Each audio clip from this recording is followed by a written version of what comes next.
बिस्मिल्लाहिर्रहमानिर्रहीम, अस्सलाम वालेकुम। एग्जिट पोल के अभी तक सर्वे रिजल्ट जो आ रहे हैं उसके मुताबिक मोदी दोबारा प्राइम मिनिस्टर बनने जा रहा है।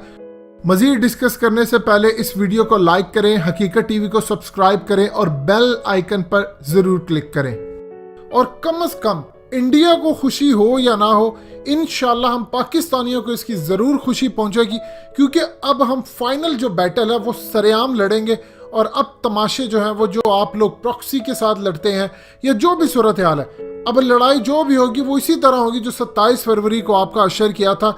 आपके आर्मी चीफ को उड़ाने जा रहे थे, 150 बंदे आपके जहन्नुम वासिल कर दिए फौजी सियालकोट बॉर्डर और दूसरी जानिब, और उसके अलावा आपके जहाज भी 4-5 गिरा दिए, क्लेम 2 किया। और इसराइली पायलट की तो बात अभी तक खुफिया ही है, वो आने वाले वक्त में भी इंशाल्लाह सामने आ जाएगी। अभी सारी सूरत हाल के अंदर जो रिजल्ट बता रहे हैं वो ये बता रहे हैं कि 543 सीटें हैं लोकसभा की, जिसमें से 272 सीटें चाहिए किसी भी पार्टी को हुकूमत बनाने के लिए। अभी सारी सूरत हाल के अंदर डिफरेंट जो आउटलेट्स हैं वो डिफरेंट रिजल्ट्स दे रहे हैं। कोई कह रहा है कि मोदी 300 सीटें जीत रहा है, कोई कह रहा है 350, कोई 325, कोई 290, प्लस माइनस हर जगह पर चल रहा है। और कुछ कह रहे हैं कि सरप्राइज भी हो सकता है। क्यों सरप्राइज हो सकता है? क्योंकि काफ़ी सारे इंडिया के अंदर बातें हो रही हैं कि जो इलेक्शन की वोटिंग मशीनें हैं उनको हैक कर लिया गया है और मोदी के लिए फेवरेबल चांस बना दिया गया। जो भी हो, पाकिस्तानी हम लोग तो चाहते हैं कि मोदी आए और 2/3 मेजॉरिटी के साथ आए। 380 के करीब अगर मोदी अपनी तमाम पॉलिटिकल एलाइज के साथ मिलकर सीटें लेने में कामयाब हो जाता है, तो सबसे पहले जो लड़ाई होने जा रही है वो कश्मीर में होने जा रही है। कश्मीर का पूरा निज़ाम आइन बदलने जा रहे हैं, क्योंकि कश्मीर के अंदर जो आर्टिकल है उसके मुताबिक आउटसाइडर कश्मीर में जाकर आबाद नहीं हो सकते। और इन्होंने सबसे पहले आकर वो काम करना है कि वहाँ पर आबाद करें और उसके बाद वहाँ पर बगावत होगी और फिर लड़ाई। एक बात याद रखिएगा, नेमतुल्लाह शाह वली की प्रिडिक्शन है कि मुज़ाकरा से कश्मीर का मसला हल नहीं होगा, कश्मीर की होगी लड़ाई। और पाकिस्तान जब लड़ेगा तो दुनिया भर से मुजाहिदीन लड़ने आएंगे और हम इंशाल्लाह फतह करेंगे कश्मीर को। ये जब भी बात हो तो याद रखिएगा, मुज़ाकरा से कश्मीर का मसला कभी हल नहीं होना। पहले भी अल्लाह के हुक्म से लड़कर कश्मीर का जितना भी टुकड़ा हमने लिया वो लिया, और अब भी ऐसी सूरत हाल होने जा रही है। इस सारी सूरत हाल के अंदर सबसे बड़ा झटका किसको लगने जा रहा है? वो है ईरान को। ईरान को झटका क्यों लगने जा रहा है? अब हालिया इन्होंने जो टेस्ट किया है इंडिया ने missile, surface to air missile, इससे ईरान को तो बहुत बड़ा झटका लगने जा रहा है, क्योंकि ये इसराइल के साथ मिलकर इंडिया ने बनाया और ये मिसाइल इन्होंने लॉन्च किया, टेस्ट किया। इस सारी सूरत हाल में जब ईरान के फॉरेन मिनिस्टर जावेद ज़ारिफ आते हैं तो वहां पर एक अजीबोगरीब सूरत हाल पैदा होती है कि वो उनको रुसवा करके भेजते हैं कि आप यहाँ से जाएं, हम आपसे अभी तेल नहीं ले सकते क्योंकि जब तक इलेक्शन नहीं होते। अमेरिका को जो हाँ कही हुई थी और कहा था उसको कि आप मसूद अजहर को बैन करवाएं तो हम ईरान से तेल लेना बंद कर देंगे।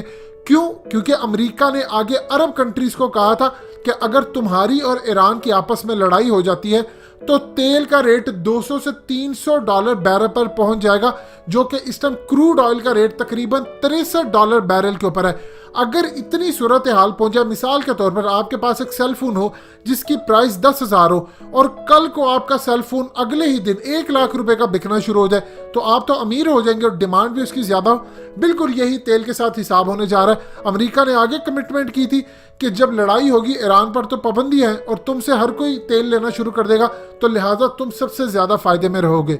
इसके साथ अमेरिका का एक और भी प्लान था कि लॉकहीड मार्टिन इनको हथियार देगी, इनको सारी चीजें देगी, जिसके बाद सारा पैसा वापस यहूदी ज़ायनिस्ट के पास आएगा। ये एक प्लान था।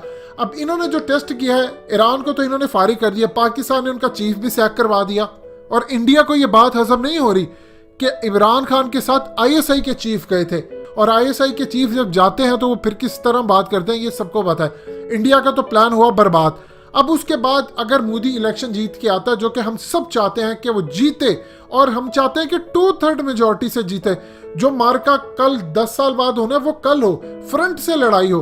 क्योंकि ये प्रॉक्सी से लड़ाई बलूचिस्तान में BLA के थ्रू, TTP के थ्रू, मंजूर पश्तीन के थ्रू, इस तरह लड़ाई नहीं होती। लड़ाई होती है फ्रंट से लड़े, जिस तरह हमने इनके जहाज मार गिराए, और अल्हम्दुलिल्लाह सारी जिंदगी अब हम इनको जवाब देते रहेंगे कि लड़ाई होती कैसे है। अब इंडिया में एक अजीब सूरत हाल है कि आज से कुछ साल पहले आम आदमी पार्टी का सर्वे आया था कि दिल्ली के अंदर वो 25 से 30 सीटें जीत रहे हैं और मोदी सरकार 32 सीटें जीतने जा रही है।